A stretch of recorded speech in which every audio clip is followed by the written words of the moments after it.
अस्सलामु अलैकुम वरहमतुल्लाहि वबरकातुह। अल्हम्दुलिल्लाहि रब्बिल आलमीन वस्सलातु वस्सलामु अला सय्यदिल अंबियाइ वल मुरसलीन। आज इंशाअल्लाह इस वीडियो में बताएंगे कि औरतें जमात के साथ नमाज क्यों नहीं पढ़ सकती है या पढ़ सकती हैं, क्या हुक्म है, शरीयत इसके बारे में क्या हमें हुक्म देती है। इंशाअल्लाह सारी बातें आप समाअत करेंगे। सबसे पहले तो आप नमाज जमात पढ़ने की फजीलत आप सुन लें।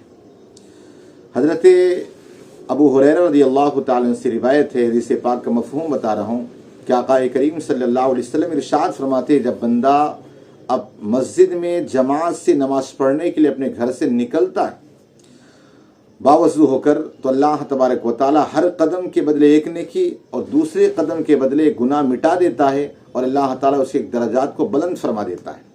और कहा, बंदा जब निकलता है, जब से फरिश्ते उसकी बख्शिश व मग़फ़िरत की दुआएं करते हैं, यहाँ तक कि वो बावज़ू ना हो जाए, यानी नमाज के बाद बावज़ू ना हो जाए, उस वक्त तक फरिश्ते उसकी बख्शिश व मग़फ़िरत की दुआएं करते रहते। और बंदा जब आकर के मस्जिद में बैठता है, नमाज के और जमात के इंतज़ार में है, तो जमात के इंतज़ार में जितनी देर रहेगा उसे भी नमाज का ही सवाब मिलेगा। और जब बंदा जमात के साथ नमाज पढ़ ले, अल्लाह रब्बुल इज़्ज़त उसे एक नमाज नहीं बल्कि एक फ़र्ज़ अगर उसने पढ़ा है तो अल्लाह तबारक व तआला उसे 27 फ़र्ज़ नमाज पढ़ने का सवाब अता फरमाता है। आपको बता दूं, आज हमें जमात की अहमियत ना रह गई। आज लोग अपने घरों में, अपने ऑफिसों में कहीं भी नमाज पढ़ लेते। काश उन्हें जमात से नमाज पढ़ने की अहमियत पता चल जाती। हज़रत अब्दुल्लाह इब्न अब्बास रज़ियल्लाहु ताला अन्हु, जब आप आखिरी उम्र में नाबीना हो गए, आंखों में रोशनी ना थी, आपने खादिम रखा। वो खादिम को हुक्म देते, जैसे नमाज का वक्त हो जाए फ़ौरन मुझे मस्जिद ले चलो ताकि मैं जमात के साथ नमाज पढ़ सकूं। इसी तौर पर एक अल्लाह वाले थे, उनका मामला ये था कि एक दिन वो घर से निकले और उनकी जमात छूट गई। अब जब जमात छूट गई तो आप घर पहुंचने के बाद आपने एक मरतबा नहीं, उस नमाज को 27 मरतबा पढ़ा। और इसके बाद क्या देखते हैं कि कहने वाला गैर से कह रहा है कि अभी भी तुमने नमाज का हक अदा नहीं फरमाया। आप सोचिए ज़रा, तो जमात से नमाज पढ़ने की कितनी फजीलत। अब अगर बंदा जमात में हाजिर ना हो तो उसकी वईद क्या है। मेरे आका सल्लल्लाहु ताला अलैहि वसल्लम इरशाद फरमाते हैं कि मैं जो बंदे नमाज से पीछे रह जाते हैं, मैं ऐसे खादिम को बुलाऊं जिसके पास लकड़ियां हों और उस लकड़ियों को ले जाकर उसे घरों में डालूं और आग लगा दूं, जो नमाजों से जमात से पीछे रह जाते हैं। लेकिन मुझे बूढ़े, बच्चे और औरतों का ख्याल आता है, इस वजह से मैं छोड़ देता हूँ। तो आप सोचिए, एक तरफ जहाँ जमात से नमाज पढ़ना इतना रब को पसंदीदा, आका अलैहिस्सलाम को इतना पसंद, और ना पढ़ना आका अलैहिस्सलाम कितनी नापसंदीदगी का इजहार फरमाया। तब जमात से नमाज पढ़ना, चूँकि आका करीम सल्लल्लाहु अलैहि वसल्लम के दौर में औरतें भी नमाज पढ़ने के लिए मस्जिदों में आती थी। पहले मर्दों की सफ़, फिर बच्चों की सफ़, फिर औरतों की सफ़ होती थी, इस तौर पर था। लेकिन हज़रत उमर फ़ारूक आज़म रज़ियल्लाहु ताला ने इस फितने को भांप लिया कि आने वाले दौर में इससे फितने होंगे। तो लिहाजा हज़रत उमर रज़ियल्लाहु ताला अन्हु ने बिल्कुल पाबंदी लगा दी कि अब आज के बाद औरतें मस्जिद में नहीं आएं। क्यों? इस वजह से कि औरतों के आने से मस्जिद में फितना हो सकता है। चूँकि औरतों के हिसाब से, और एक हदीस पाक और आपको बता दूं क्यों फितना हो सकता है।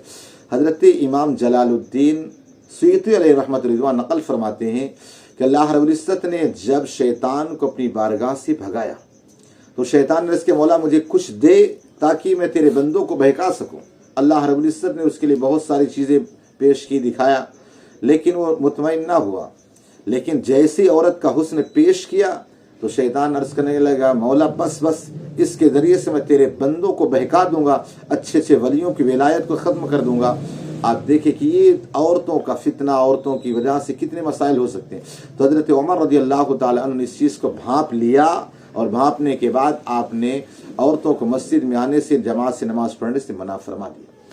आज भी अगर औरतें अपने घरों में जमात से नहीं बल्कि तन्हा भी अगर नमाज पढ़ें, अल्लाह ताला उन्हें उसके बराबर सवाब अता फरमाएगा। लेकिन अगर औरतें जमात से नमाज पढ़ना चाहें तो चूँकि औरत की भी इमाम नहीं हो सकती। हाँ, अब अगर शौहर है, काबिल है, पढ़ा लिखा है, तो अगर वो अपने घर में जमात करना चाहे, उसकी माँ है और भी दीगर हैं जो महारिम हैं, تو وہ جماعت سے نماز پڑھ سکتا ہے، عورتیں اس کی اقتداء میں نماز پڑھ سکتی ہیں، بشرطے کہ پہلے مرد کھڑا ہو، اس کے بعد بچے ہوں، پھر عورتیں کھڑی ہوں، یا تو اس کی جو محارم ہو اس کے پیچھے کھڑی ہو، تب بھی جماعت سے نماز پڑھی جا سکتی ہے، ورنہ عورت کے لیے جماعت سے نماز پڑھنا یہ درست نہیں ہے، اور عورت بھی عورت کی امامت نہیں کر سکتی ہے۔ لہذا کوشش یہ کریں کہ مرد حضرات جماعتوں کی پابندیاں کریں اور عورتیں اپنے گھروں میں پڑھیں، اللہ تعالیٰ انہیں اس کے برابر ثواب عطا فرمائے گا۔ جیسے کہ آپ دیکھیں، ایک مرتبہ آقا کریم صلی اللہ علیہ وسلم کی بارگاہ میں چند عورتیں آئیں، عرض کرتی ہیں یا رسول اللہ صلی اللہ علیہ وسلم، مرد تو ہم سے فوقیت لے جاتے ہیں، ثواب میں ہم سے آگے بڑھ جاتی ہیں۔ آپ سوچیں ذرا، کل تک عورتیں بھی ثواب میں آگے بڑھنے کی کتنی خواہش رکھتی تھی، لیکن آج ہمارے یہاں کی عورتیں کبھی سیریلوں میں، کبھی کسی چیز میں لگی رہتی ہیں۔ بہرحال تو جب ان عورتوں نے عرض کیا یا رسول اللہ صلی اللہ علیہ وسلم، یہ مرد حضرات جنگوں میں جاتے ہیں، تلوار اور تیر سے لڑتے ہیں اور ہم سے نیکی میں آگے بڑھ جاتے ہیں۔ آقا کریم صلی اللہ علیہ وسلم نے ارشاد فرمایا کہ عورتیں تمہیں جنگ میں جانے کی ضرورت نہیں ہے، نہ تمہیں تلوار اٹھانے کی ضرورت ہے۔ عورتوں نے کہا تھا کہ ہم بھی تلوار اٹھائیں گے، ہم بھی میدان کارزار میں لڑیں گے۔ آقا نے ارشاد فرمایا تمہیں سب کچھ کرنے کی ضرورت نہیں ہے، بلکہ اپنے گھروں میں جاؤ اور پردے سے رہو، اللہ تبارک و تعالیٰ تمہیں وہی ثواب عطا فرمائے گا جو ایک میدان کارزار میں لڑنے والے مجاہد کو اللہ عطا فرماتا ہے۔ لہذا عورتیں اپنے آپ کو گھروں میں پابند رکھ کر کے نمازیں پڑھیں، انشاءاللہ اللہ تعالیٰ انہیں بھی وہ ثواب عطا فرمائے گا۔ لہذا عورتوں کا جماعت کے ساتھ نماز پڑھنا یہ فتنے کا باعث ہے، اس لیے شریعت مطہرہ نے منع کیا ہے۔ اللہ پاک ہم سب کو کہنے سننے زیادہ عمل کی توفیق عطا فرمائے۔ السلام علیکم ورحمۃ اللہ وبرکاتہ۔